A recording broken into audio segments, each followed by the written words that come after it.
Bien, nous sommes donc pour le cours des 2S3 du mercredi 29 avril. Nous commençons par la correction de l'exercice numéro 3. Donc ici, Anne et Boris se donnent rendez-vous dans un café entre midi et 13h. Anne arrive à midi 20. On suppose que la durée en minutes entre midi et l'heure d'arrivée de Boris est une variable aléatoire uniformément répartie sur l'intervalle 0,60. Et on demande de calculer la probabilité que Boris arrive avant Anne. Donc ici, la première chose à faire, c'est donc de donner la variable aléatoire D, donc, enfin le nom à une variable aléatoire, donc on va l'appeler par exemple X. Je vais essayer juste de m'attraper un stylo, voilà, donc X et la durée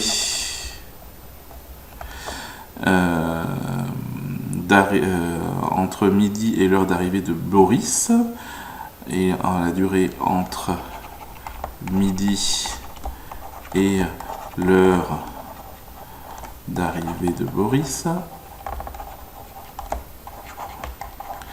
Et ici, il faut dire que X suit une loi uniforme dont le paramètre est donc compris entre 0 et 60 minutes, puisque ici Boris peut arriver entre midi et 1 heure. Donc du coup, on sait que la fonction petit f de X qui est égal à 1 sur 60 moins 0, c'est-à-dire à 1 sur 60, et la fonction et la densité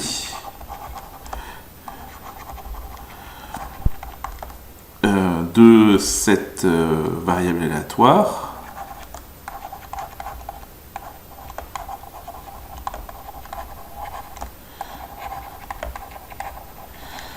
voilà, et du coup si on veut que Boris arrive avant Anne, ça veut donc dire qu'on calcule la probabilité que X soit compris entre 0 et Anne étant arrivée à midi 20, donc entre 0 et 20. Donc ici on cherche l'intégrale entre 0 et 20 de la fonction 1 sur 60 dx ou dt, comme vous voulez, de toute façon il n'y a pas de valeur. Et donc là, on sait que la primitive de 1 sur 60, c'est t sur 60, entre 0 et 20. Et donc ici, on sait que ça fait 20 sur 60. Et on peut simplifier cette probabilité, 20 sur 60 divisé par 10 et divisé par 2, ça fait 1 tiers. Donc voilà pour la question petit a. On peut faire la question petit b. Si Anne attend Boris plus de 20 minutes, ça veut dire que Boris arrive au moins à midi 40. Donc ça veut dire que la probabilité on cherche la probabilité que X soit supérieur ou égal à 40 minutes. Donc ici, ça revient à dire que ça se passe entre 40 et 60. J'ai vu que dans les exercices de la semaine dernière, pour hier, vous aviez eu du mal à trouver l'autre borne. L'autre borne d'une loi uniforme, quand c'est entre 0 et 60, c'est 60. Donc du coup, c'est ici, donc t sur 60, ou alors ici j'ai mis x sur 60. Pourquoi j'ai mis t là d'ailleurs? C'est bizarre, ça, en fait c'est x. Donc x sur 60 entre 40 et 60. Donc là, ça fait 60 sur 60 moins 40 sur 60. Bon, là, on peut aller beaucoup plus vite avec l'habitude. Et on peut dire directement que ça fait 20 sur 60. Et 20 sur 60, ça fait aussi un tiers. Je me mets ici pour le petit c. On sait que on veut que Anne attende Boris moins de 5 minutes. Ça veut donc dire que x doit être compris entre 20 minutes et 25 minutes, c'est-à-dire l'intégrale entre 20 et 25 de 1 sur 60 dx. Et donc, très rapidement, ça fait x sur 60 entre 20 et 25. Bon, là, il ne faut pas 1000 ans pour trouver que ça fait 25 sur 60, moins 20 sur 60, et ça fait 5 sur 60, et ça vaut 1/12. Voilà pour cet exercice numéro 3. Donc nous passons au numéro 26. Donc le numéro 26, une variable aléatoire U suit une loi uniforme dont le paramètre est l'intervalle 0,10. Donc ici, première question, quelle est la densité de probabilité associée à U? Eh bien tout simplement c'est f de x est égal à 1 sur b moins a, 10 moins 0, c'est-à-dire 1 sur 10, la constante. Et donc du coup, deuxièmement, petit a, on cherche p de u appartenant à l'intervalle 1,7, 9,2. Hop. Et bien tout ceci est égal à l'intégrale entre 1,7 et 9,2 de 1/10 dx ou dt comme on veut, et bien sûr ceci est égal à x sur 10 entre 1,7 et 9,2. Et donc ici ça fait donc 9,2 sur 10 moins 1,7 sur 10. On fait la soustraction entre les deux et on obtient 7,5 sur 10 comme résultat. Pour le deuxièmement petit b, on cherche p de u inférieur à 7,5. Donc ici c'est l'intégrale entre 0 et 7,5 de 1 sur 10 dx. Et puis là, on va aller un peu plus vite parce que vous avez compris que c'est toujours le même calcul. Et donc, ça fait 7,5 sur 10 qui fait 0,75. J'ai oublié de le mettre là, hein, ça fait aussi 0,75. Je vais faire une petite place ici pour le C. On cherche P de U supérieur à 2,5. Et bien sûr, c'est l'intégrale entre 2,5 et 10 de toujours notre fonction 1/10 dx. Et ceci fait, alors on peut faire le calcul un peu plus vite en faisant 10 moins 2,5 directement comme ceci. Et ça fait 7,5 sur 10. Et on trouve le même résultat, 0,75. C'est un hasard, enfin c'est un hasard, c'est une volonté dans l'exercice, mais disons que ce n'est pas une obligation que toutes les probabilités soient égales, bien entendu, c'est juste lié à cet exercice-là. Nous corrigeons maintenant le numéro 38 de la page 395. Alix reçoit Ben entre 7h25 et 7h45 pour prendre un café avant de partir au lycée. Ben peut arriver à tout instant au hasard, uniquement dans cette plage horaire. Quelle densité de probabilité peut-on attribuer à la variable aléatoire t qui indique l'instant d'arrivée en minutes après 7 heures de Ben? Donc ici,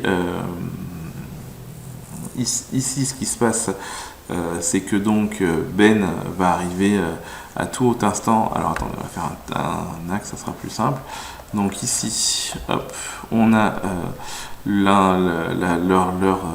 on a 7 heures, on a Ben qui peut arriver à tout instant entre 7h25 et 7h45. Et la densité de probabilité ici, on vous dit que Ben peut arriver à tout instant au hasard, uniquement dans cette plage horaire ici. Donc on vous demande d'attribuer à la variable aléatoire t une densité de probabilité. Alors évidemment, comme on arrive au hasard dans une plage horaire, nous sommes face à une loi uniforme. Donc la densité, on cherche la densité de probabilité qu'on peut attribuer à la variable t qui indique l'instant d'arrivée après 7 heures de Ben. Donc ici, d'après ce qui est écrit, c'est que t suit une loi uniforme sur l'intervalle 25-45. Donc d'après ce qui est écrit, il est clair que du coup la fonction de densité ou la densité de probabilité f de x va donc être égale à 1 sur b moins a, c'est-à-dire 45 moins 25, c'est-à-dire 1/20. Donc la densité de probabilité qu'on peut attribuer à la variable aléatoire t, c'est donc 1/20. Donc petit 2, on vous demande de calculer la probabilité que Ben arrive chez Alix à 7h30. Donc en fait, on cherche la probabilité que t soit égal à 30. Alors ici, il faut se rappeler que la probabilité que t soit égal à 30, qu'on est dans des probabilités discrètes, non, continues, pardon, et que donc ça revient à calculer l'intégrale entre 30 et 30 de la fonction 1/20 dt. Et que ça, automatiquement, ça fait 0. Puisque dans le cadre, on a expliqué ça en début du cours, dans le cadre des probabilités continues, la probabilité que x soit égal à un nombre, en fait, est réduite à une aire nulle, puisque il s'agit de l'aire d'une fonction entre deux valeurs identiques. Donc ça, c'est le petit a. Petit b, la probabilité que Ben arrive avant 7h30. Donc la probabilité que Ben arrive avant 7h30, c'est-à-dire que t soit plus petit que 30, mais soit aussi forcément plus grand que 25, puisque on sait que t, que la fonction, la loi uniforme, que Ben peut arriver qu'à 7h25. Donc du coup, c'est l'intégrale entre 25 et 30 de 1/20 dt, et ceci après primitive. Donc 1/20 ça fait t sur 20 entre 25 et 30. Donc là, on peut, en allant très lentement dans les calculs, on fait 30 sur 20 moins 25 sur 20, et on peut donner le résultat directement, normalement, 5 sur 20. Certains corrigés vous donneront le résultat directement, 5 sur 20, voire 30 moins 25 sur 20 directement. Donc 5 sur 20, ça fait donc, quand on simplifie par 5, comme 4 fois 5 fait 20, ça fait 1/4. Donc voilà pour la question petit b. Pour la question petit c, on veut chercher la probabilité que t soit supérieur ou égal à 7h30. Donc ici, non pardon, 7h30, on ne va pas l'écrire comme ça. On va dire que t est supérieur à 30, puisque c'est les nombres de minutes. Donc pardon, t supérieur ou égal à 30. Donc ça, c'est l'intégrale entre 30 et 45 de la fonction 1/20 dt, et là on peut directement dire que ça fait 45 moins 30, et 45 moins 30 ça fait 15 sur 20. Après simplification, on obtient 3/4. Et enfin petit d, qu'il arrive entre 7h35 et 7h37, donc ça veut dire ici que t est compris entre 35 et 37, et sans refaire tous les calculs, on peut donc déjà dire que c'est 37 moins 35 sur 20, et que ça fait 2 sur 20, et que ça fait 1/10. Petit 3, et c'est pour ça que j'avais choisi cet exercice, en moyenne, sur un grand nombre de visites, à quelle heure arrive-t-il? Donc ici, Le mot qui doit attirer votre attention, c'est la notion de moyenne sur un grand nombre de visites. Donc ici, ce qu'on espère connaître son heure d'arrivée moyenne, et bien donc ce qu'on cherche, c'est l'espérance de la variable aléatoire t. Et d'après le cours, c'est donc l'intégrale sur l'intervalle complet, c'est-à-dire entre 25 et 45, de la fonction t f de t, c'est-à-dire t sur 20 dt. Cette fonction t sur 20 a une primitive, sachant que t, sa primitive, c'est t au carré sur 2. Donc ici, on va trouver t au carré sur 40, entre 25 et 45. Ce qui fait qu'on va obtenir 45 au carré sur 40 moins 25 au carré sur 40. On obtient donc 35. Et donc en moyenne, à quelle heure arrive-t-il? Réponse, il arrive à environ 7h35. Donc il arrive en moyenne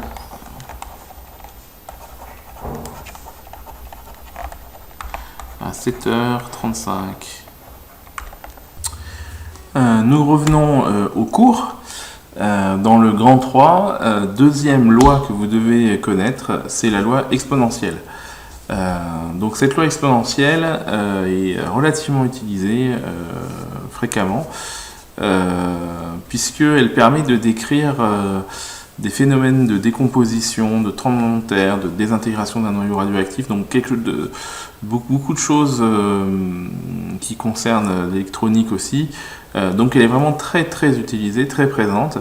Donc dans le vu non pas du bac, parce que là on sait que vous n'allez pas le passer, mais dans la vue de vos études, eh bien c'est quelque chose qu'on peut retrouver très facilement en médecine, en sciences physiques, en ingénierie, etc.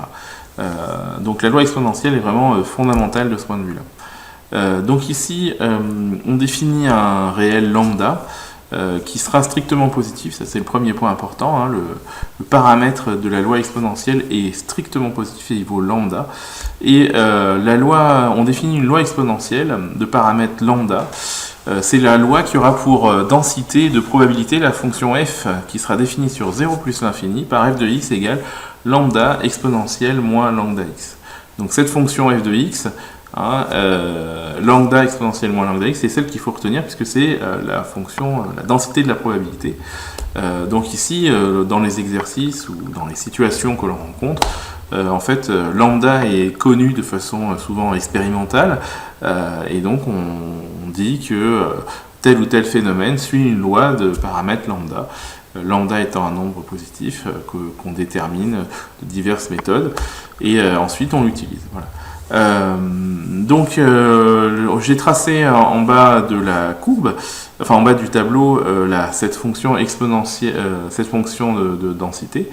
Donc f de x égale lambda exponentielle moins lambda x, et vous voyez que c'est une fonction qui a pour particularité de partir de la valeur lambda quand x vaut 0, et ensuite de progressivement tendre vers 0 lorsque x tend vers plus l'infini.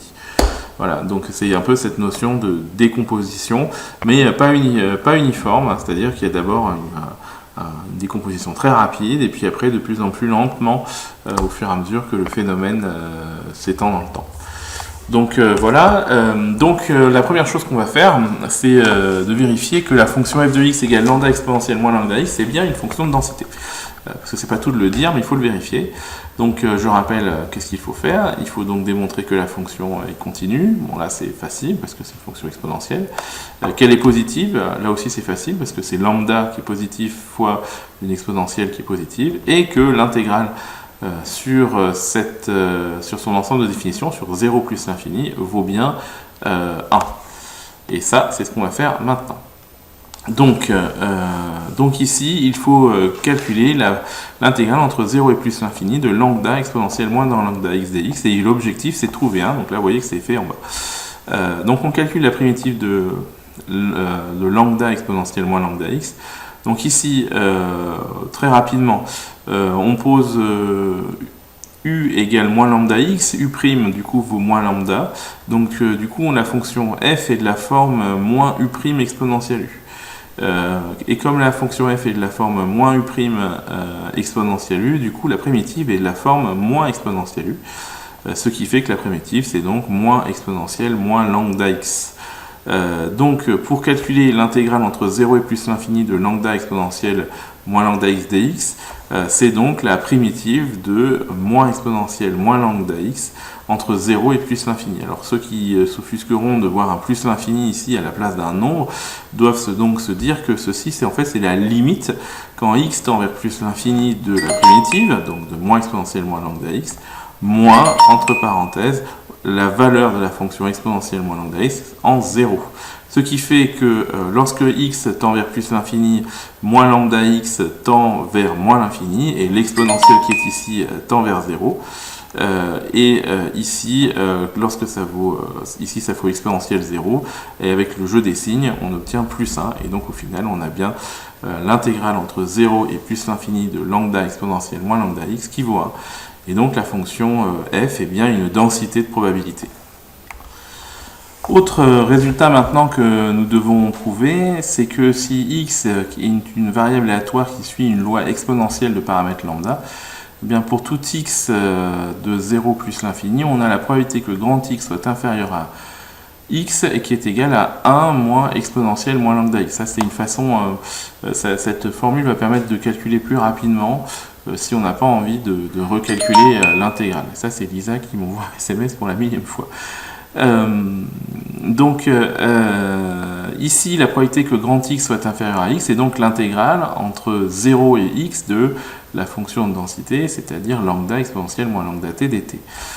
On sait que la primitive de cette fonction, c'est donc moins exponentielle moins lambda t, et on va donc la prendre entre 0 et X, donc ça fait donc moins exponentielle moins lambda x moins exponentielle moins lambda fois 0.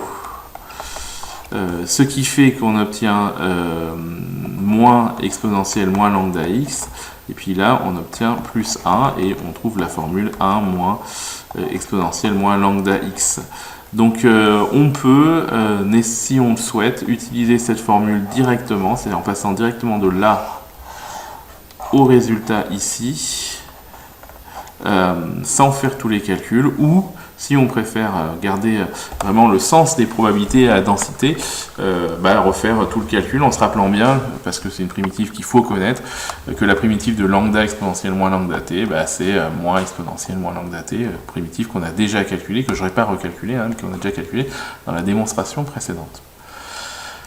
Résultat suivant maintenant, nous allons parler de l'espérance de cette variable aléatoire, et l'espérance de cette variable aléatoire c'est 1 sur lambda. Donc la démonstration là par contre est moins évidente, parce que comme vous le savez, l'espérance de x c'est l'intégrale entre 0 et plus l'infini de t f de t dt, t fois la fonction de densité f de t dt, et du coup cette fonction ne se primitive pas facilement. Alors si f désigne la densité de la loi exponentielle de paramètre lambda, du coup on va appeler g la fonction qui à t associe t fois f de t. C'est donc la fonction g va se retrouver à l'intérieur de l'intégrale pour l'espérance, puisque je rappelle que la définition de l'espérance pour une variable continue, c'est l'intégrale entre a et b de t f de t dt. C'est ce qui est marqué dans votre cours. Donc ici, cette fonction t f de t dt, on va l'appeler g de t. Et donc c'est la fonction lambda t exponentielle moins lambda t. Et cette fonction-là, on ne peut pas trouver de primitive immédiate. Mais on sait qu'elle est continue, donc on sait que cette primitive, elle existe. Et donc on va essayer de la trouver. Alors l'idée est la suivante, c'est une astuce. Pour tout réel t positif, on peut calculer la dérivée de cette fonction g, donc t exponentielle moins lambda t. Alors là c'est fait très rapidement, mais bien sûr c'est une forme U fois V, donc qui se dérive en U'V plus UV'. Donc ici, ça c'est U, c'est le T, et le V, c'est le exponentiel moins lambda T. Donc ça fait U', c'est-à-dire 1 fois... plutôt, je vais peut-être pas écrire ça comme ça, je vais écrire U' fois V. Donc ici, c'est 1 fois exponentiel moins lambda T. Plus U V'. Et le UV' en fait, donc le T est ici, et le V', c'est la dérivée de exponentielle moins lambda T, c'est-à-dire moins lambda exponentielle moins lambda T.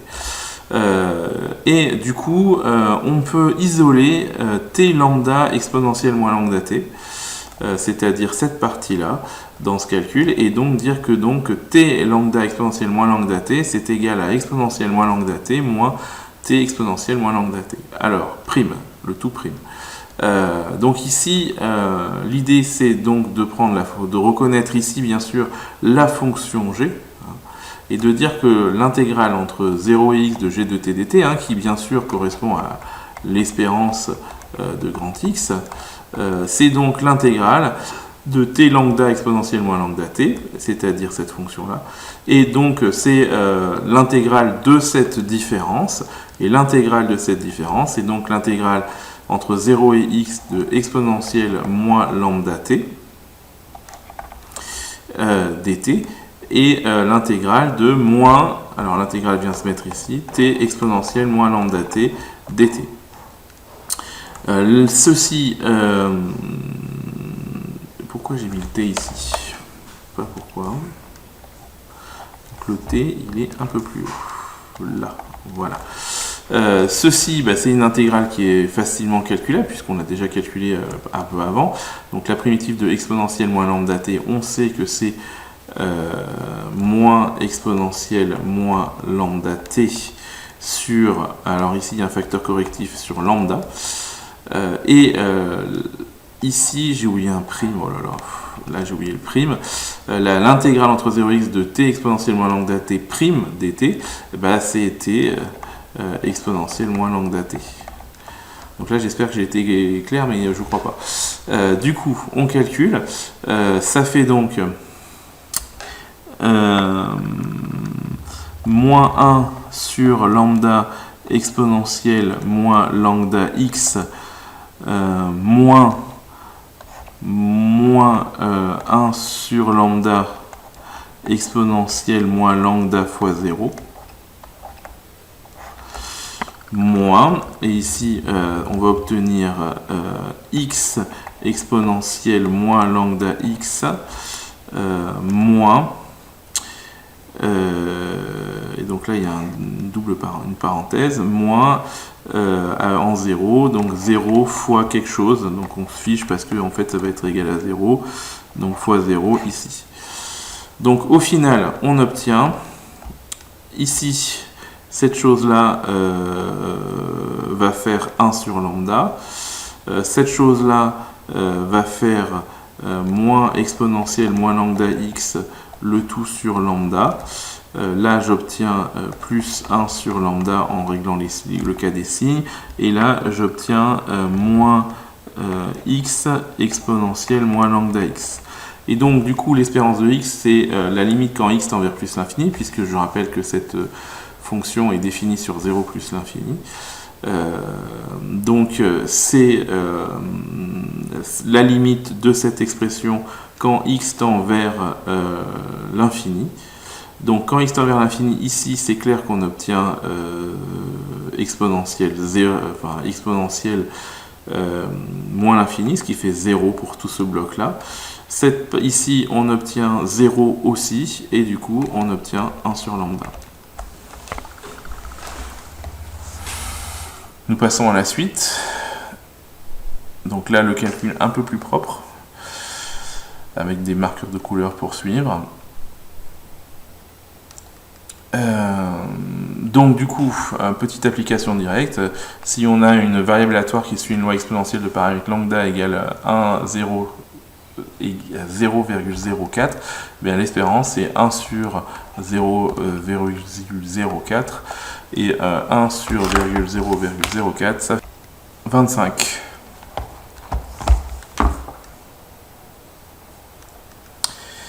Bien, nous passons, alors avant de parler de la durée de vie sans vieillissement, nous allons passer à des applications directes de cette loi exponentielle. Donc nous allons faire le numéro 5 aux alentours de la page 394, ça doit être avant. Donc ici, ah mais j'ai le livre, donc je vais vous le dire tout de suite. Voilà, page 386. Alors, ici, on a x qui désigne une variable aléatoire qui suit une loi exponentielle de paramètres lambda. Donc là, tout va bien, on comprend. La courbe tracée ci-dessous représente la fonction de densité associée. Et cette courbe s'appelle f de x.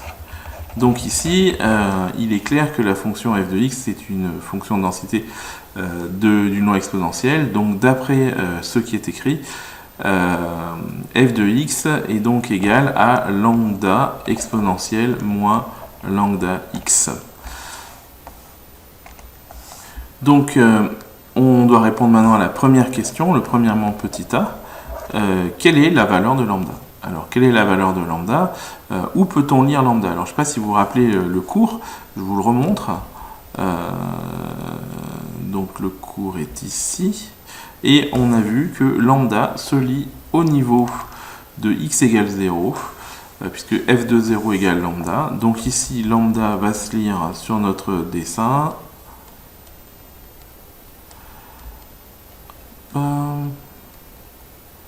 Je l'ai perdu.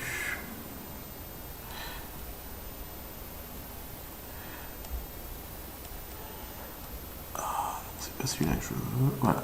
Va se lire au niveau de notre dessin, va se lire au niveau de ce point-là. Donc, d'après les unités, chaque petit carreau vaut 0,25. Donc ici, il est clair que lambda, qui est égal à f de 0, vaut 1,25. Petit b, en déduire l'expression de la fonction f de x, bah, du coup f de x c'est 1,25 exponentielle moins 1,25 de x. Alors si comme moi vous n'aimez pas les nombres décimaux, vous pouvez dire que c'est 5 quarts de exponentielle moins 5 sur 4 x. Voilà, deuxièmement, petit a. Quelle est la valeur en unité d'air de l'air sous la courbe de f sur l'intervalle 0,1? Donc ici, cette air, on peut donc la nommer, c'est l'intégrale entre 0 et 1 de f de t dt. C'est-à-dire l'intégrale entre 0 et 1 de notre fameuse fonction de densité 5 quarts exponentielle moins 5 quarts, alors là j'ai mis un t dt. Voilà, et là nous savons tous maintenant calculer cette primitive. Donc la primitive ici se calcule directement entre 0 et 1. La primitive c'est donc moins exponentielle moins 5 quarts de t. Et donc nous pouvons calculer la valeur, c'est donc moins exponentielle moins 5 quarts fois 1 que j'écris pas, moins exponentielle 0 fois moins 5 quarts, mais je ne l'écris pas puisque 0 fois moins 5 quarts ça fait 0. Et donc au final ça fait 1 moins exponentielle moins 5 quarts. Et à quelle probabilité correspond cette R? Eh bien forcément cette R elle correspond à P de x inférieur ou égal à 1, qui est donc égal à 1 moins exponentielle moins 5 quarts. Alors on aurait pu aussi écrire x compris entre 0 et 1, ça marchait aussi. Je vais vous maintenant laisser un moment pour faire le 2a. on vous... non, pas le 2A, ça c'est déjà fait. Le 2B, donc le 2B. Je vous demande maintenant de me calculer la valeur exacte de P de X supérieure à 2. Donc vous marquez une pause avec la vidéo et vous me calculez ça.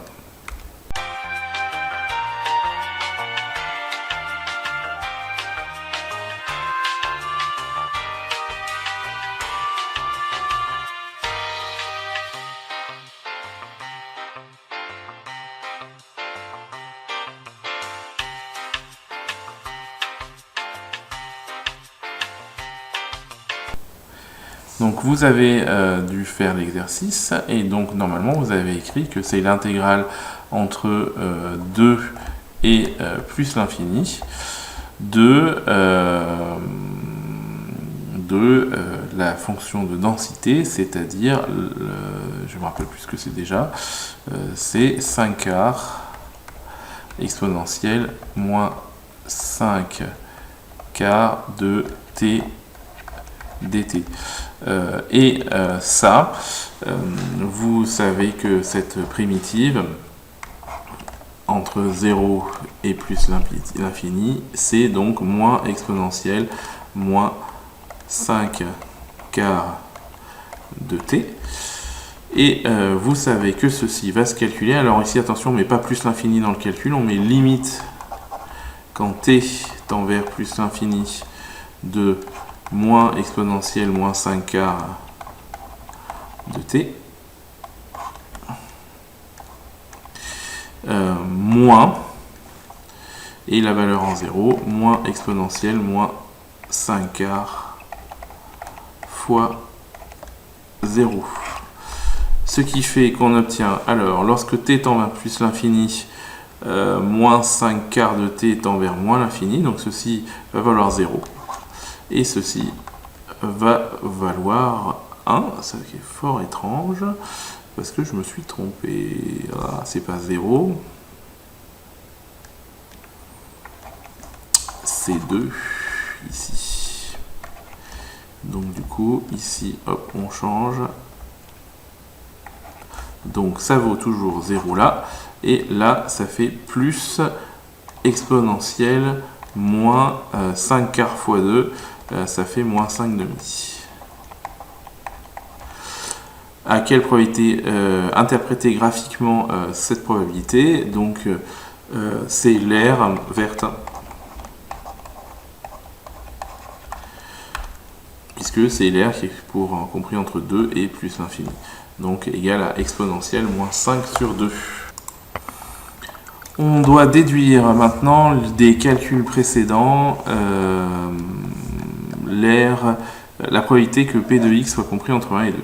Donc la probabilité que 1 soit inférieur ou égal à x soit inférieur ou égal à 2. Donc c'est la probabilité que x soit compris entre 1 et 2, c'est l'aire qui est ici. Et donc c'est relativement simple à comprendre, c'est 1 moins la probabilité que x soit plus petit que 1, moins la probabilité encore que x, lui, soit plus grand que 2. Donc autrement dit, ça c'est le premier calcul, ça c'est le deuxième. Donc ici, ça fait donc 1 moins, alors je récupère la probabilité que x soit plus petit que 1. X plus petit que 1, on avait dit que c'était 1 moins exponentielle moins 5 quarts. Donc 1 moins exponentielle moins 5 quarts, moins la probabilité que x soit plus grand que 2. La probabilité que x soit plus grand que 2, c'est exponentielle moins 5 demi. Conclusion, en simplifiant 1 moins 1, ça fait 0. Moins par moins, ça fait plus. Donc on fait exponentielle moins 5 quarts moins exponentielle moins 5 demi. Voilà pour cette probabilité. Et il faut trouver à 10 moins 3 près cette valeur. Donc ici, environ égal. Et on va prendre une calculatrice pour trouver la valeur. Et ça vaut environ 0,204 à 10 moins 3 près. Pour le troisièmement, petit a, on vous demande l'espérance mathématique de grand X. Donc ici, on peut appliquer la formule directement. Exponentielle grand X, on sait que c'est 1 sur lambda.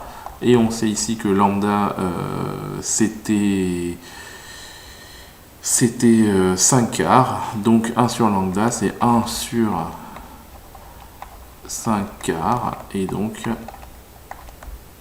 ça fait 4 sur 5. Voilà pour cette question.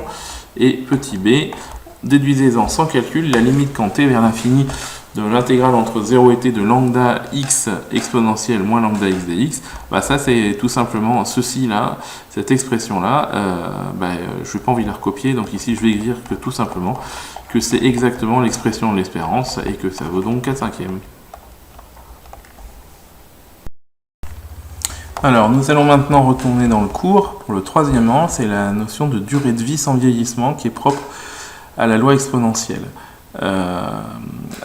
Ici, lorsqu'on parle d'un phénomène qui utilise la loi exponentielle, il faut comprendre que la durée de vie ne dépend pas de l'âge à partir duquel on considère un événement.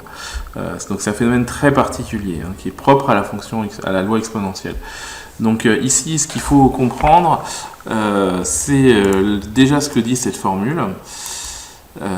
Elle dit que cette durée de vie sans vieillissement, elle dit que la probabilité que un événement ait lieu à l'instant, que x soit supérieur ou égal à t plus h, sachant que x est déjà supérieur à t, en fait c'est la même probabilité que x soit supérieur ou égal à h. Autrement dit, ce qui se passe, c'est que la probabilité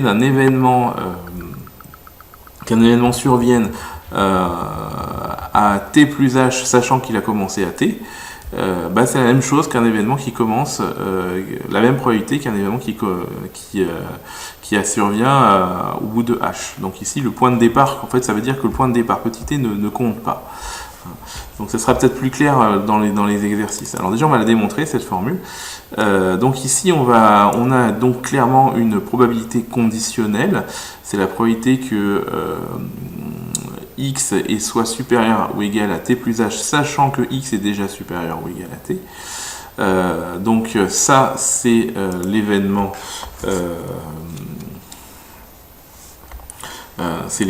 A, ça c'est l'événement B, et donc là on est sur une probabilité de A sachant B. Et d'après la formule, c'est P de A inter B sur P de B. Donc du coup, si on applique cette formule, on va trouver directement ce qui est à côté. C'est-à-dire que c'est la probabilité que de l'événement A inter B. Donc l'événement A, c'est le fait que x soit plus grand que t plus h. Inter l'événement B, c'est-à-dire que x soit plus grand que t. Dites le tout divisé par la probabilité que x soit plus grand que t. Cependant, si x est plus grand que t plus h et qu'en même temps il est plus grand que t, en fait, si x par exemple est une durée, réfléchissons un peu, si on sait que x il est plus grand que t plus h, c'est-à-dire qu'il se balade ici, forcément, x est forcément plus grand que t, obligatoirement. Donc en fait, la probabilité que x soit plus grand que t plus h et inter x plus grand que t, ça revient à la probabilité que x soit plus grand que t plus h. Donc du coup, cette probabilité ici revient à p de x supérieur ou égal à t plus h. La probabilité que x soit supérieur à t plus h, on peut la remplacer par l'événement contraire, c'est 1 moins la probabilité que x soit plus petit que t plus h. De la même façon, la probabilité que x soit plus grand que t, on peut la remplacer par l'événement contraire qui est que 1 qui soit donc égal à 1 moins la probabilité de x plus petit que t. Du coup, on peut remplacer ces probabilités par la formule qu'on a trouvée. C'est-à-dire qu'ici, la probabilité que x soit plus petit que t plus h, c'est 1 moins exponentielle moins lambda t plus h.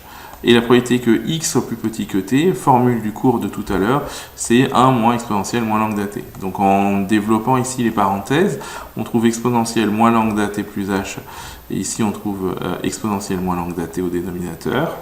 Et du coup, en simplifiant cette fraction, en faisant l'exposant du haut moins l'exposant du bas, on fait exponentielle moins lambda, on trouve exponentielle moins lambda h.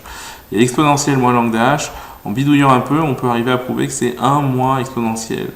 Enfin, 1 moins exponentielle moins lambda h, qui revient à 1 moins p de x inférieur à h, et qui revient à p de x supérieur à h. Et donc on vient de démontrer que la probabilité que x soit supérieur à t plus h, c'est pareil que la probabilité que x soit supérieur à h.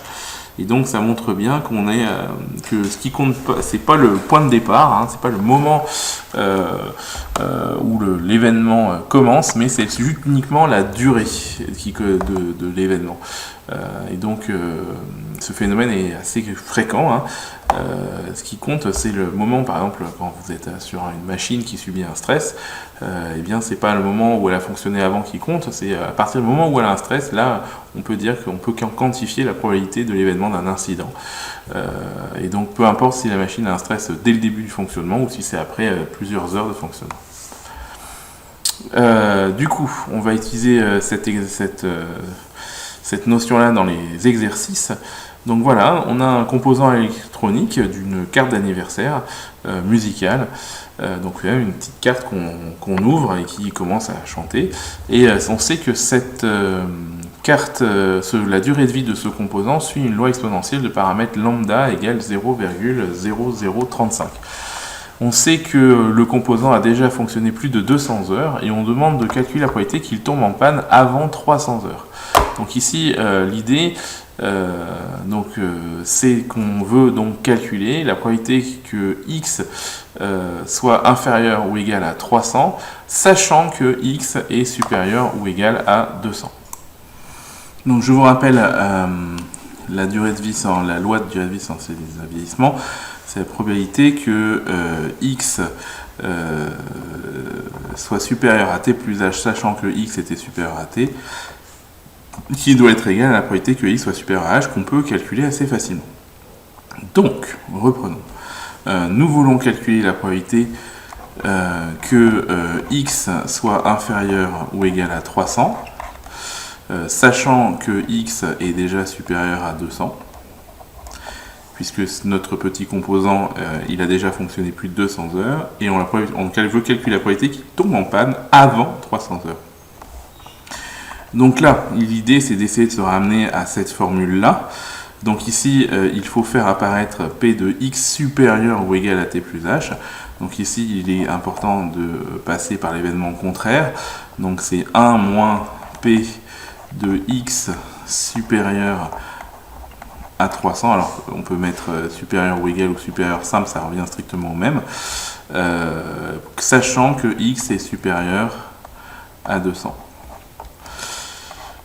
Du coup, on peut dire que c'est 1 moins P de x supérieur à 200 plus 100, sachant toujours que x est supérieur à 200. Donc là, on a exactement formulé à cet endroit-là, on a formulé exactement ceci.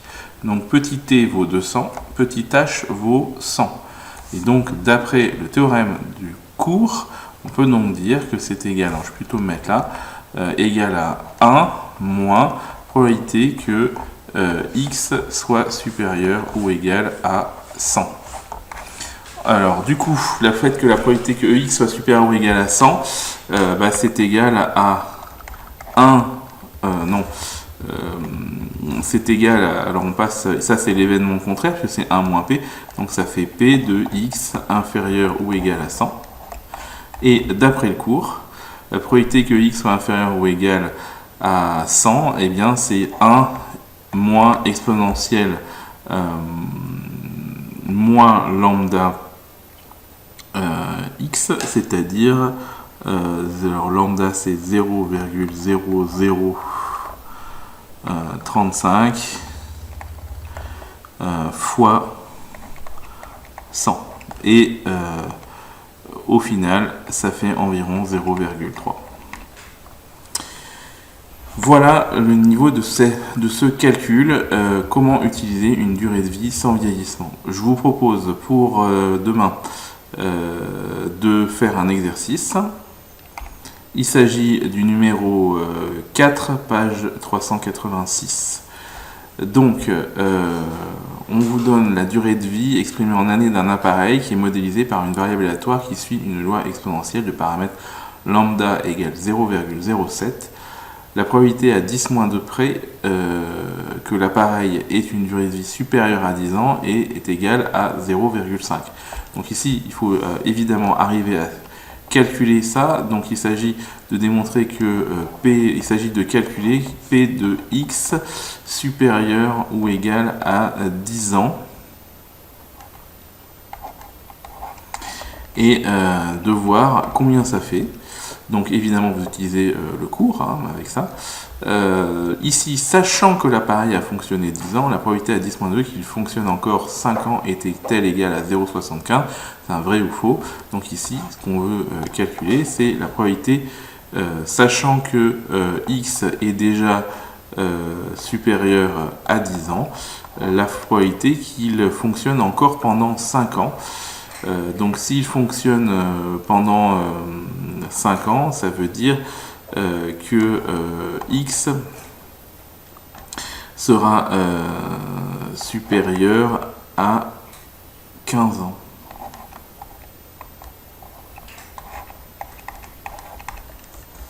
Donc je vous laisse calculer ça.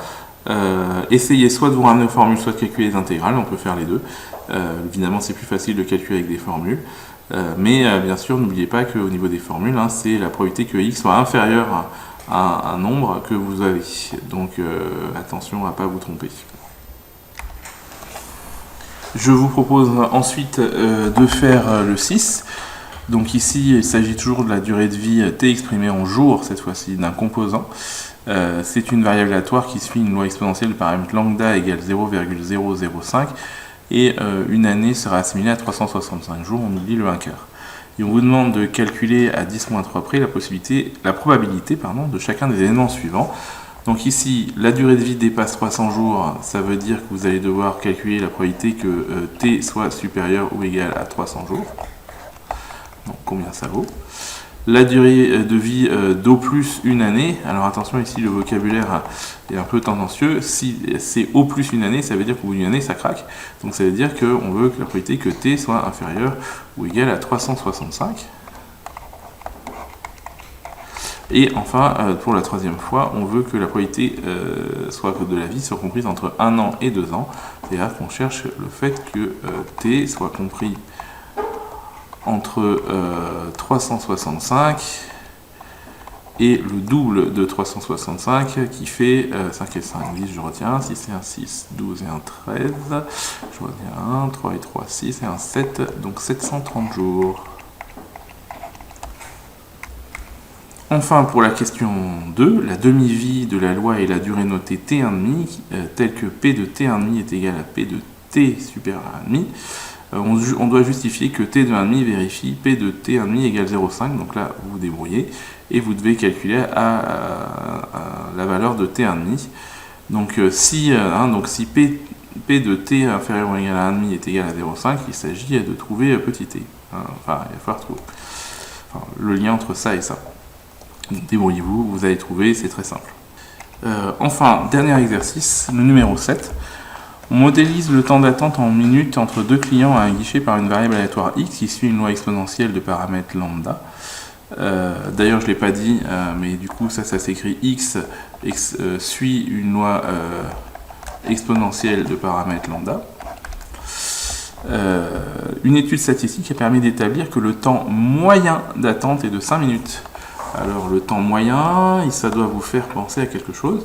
Les résultats seront donnés en valeur exacte et on vous demande quelle est la probabilité d'attendre plus de 10 minutes, plus de 5 minutes. Donc ici, pour le 1, il faut donc attendre, il faut calculer P de t supérieur ou égal à 10, pour la première question, et il faut calculer P de t supérieur ou égal à 5. Évidemment, vous ne pouvez le faire que si vous connaissez lambda. Donc la première question qui n'est pas écrite, c'est la question 0, c'est combien vaut lambda. Et là, c'est là que le temps moyen d'attente de 5 minutes doit vous attirer votre attention. Je rappelle que le temps moyen, il y a un rapport avec l'espérance, et que l'espérance avait une formule très simple. Petit 2, quelle est la probabilité d'attendre encore au moins 5 minutes, sachant qu'on a déjà attendu 10 minutes. Donc ici, ce qu'on cherche, c'est la probabilité, sachant que on a déjà attendu 10 minutes, c'est-à-dire sachant que t est supérieur ou égal à 10 minutes, on sait déjà qu'on a attendu 10 minutes, et qu'on a attendu au moins encore 5 minutes. Donc si on a à attendre au moins encore 5 minutes, c'est-à-dire la probabilité que t soit supérieur ou égal à 15. Voilà, et il faudra trouver cette probabilité, bien sûr en utilisant la notion de durée de vie sans vieillissement. Voilà qui termine les vidéos pour aujourd'hui. Travaillez bien, envoyez-moi tout ça, et voilà.